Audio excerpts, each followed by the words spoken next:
La déclaration tripartite de Téhéran a été favorablement accueillie par la plupart des pays et des dirigeants de la région et du monde.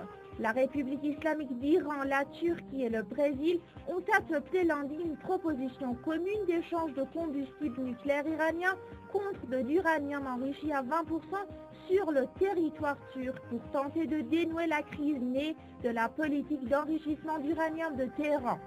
L'accord a été signé par les ministres des Affaires étrangères des trois pays en présence des présidents iraniens Mahmoud Ahmadinejad et brésilien Luiz Inácio Lula da Silva et du Premier ministre turc Recep Tayyip Erdogan, réunis pour un sommet à Téhéran. Il prévoit notamment l'envoi en Turquie par l'Iran de 1200 kg de son uranium faiblement enrichi, 3,5%, pour y être échangé dans le délai maximum d'un an contre 120 kg de combustible hautement enrichi, 20%, nécessaire au réacteur de recherche nucléaire de Téhéran, a indiqué le porte-parole du ministère iranien des Affaires étrangères, Ramin Mehmanparas. Le porte-parole de la diplomatie iranienne a formulé le vœu que l'accord tripartite de Téhéran soit un prélude aux activités nucléaires à fin civile d'autres pays. Le nouveau climat établi après la déclaration de Téhéran aplanira le terrain à davantage de coopération nucléaire, a indiqué le porte-parole du ministère iranien des Affaires étrangères.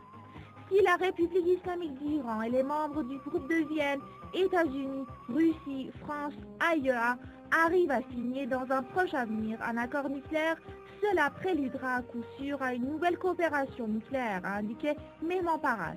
Les déclarations ces derniers jours des dirigeants des pays occidentaux et les analyses médiatiques montrent que la déclaration tripartite de Téhéran a désemparé le camp de l'Occident et créé une fissure parmi ces pays dans leur façon de traiter la question nucléaire iranienne. En réaction à cette déclaration, l'administration américaine l'a jugée un pas positif, mais prétendu qu'elle n'avait pas dissipé les inquiétudes.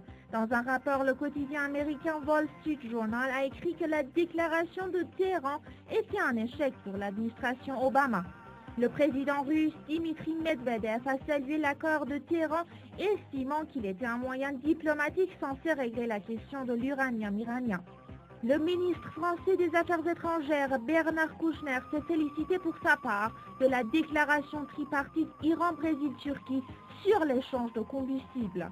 La responsable de l'Union européenne pour la politique extérieure, Catherine Ashton, en ignorant la bonne volonté de l'Iran, a déclaré que l'accord de Téhéran ne répondait pas à toutes les inquiétudes autour du programme nucléaire iranien. À vrai dire, le silence et les positions ambivalentes de certains pays occidentaux révèlent au grand jour leur passivité et leur désarroi à l'égard de la déclaration Téhéran-Ankara-Brasilia. D'autant que Téhéran a pris cette initiative pour créer plus de confiance et sortir de la situation actuelle.